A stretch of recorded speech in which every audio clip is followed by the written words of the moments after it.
Se te fue un amigo que estuvo contigo casi 30 años. Tus hijos te necesitan, tu padre, tu madre, tu familia, tus hermanos. Quieren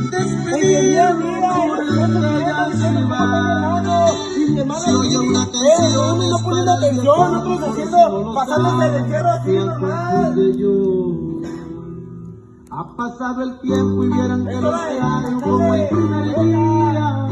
Aquellos consejos que me dio mi viejo nunca se me olvidan. Recuerdo ese tiempo. ¿Acaso no quieres a tu hermano? ¿Acaso no quieres a tu papá? ¿No quieres a tu mamá? Ella que se levanta a las 7 de la mañana diario. Nunca olvidaré al señor aquel, porque fue mi padre ese que se fue.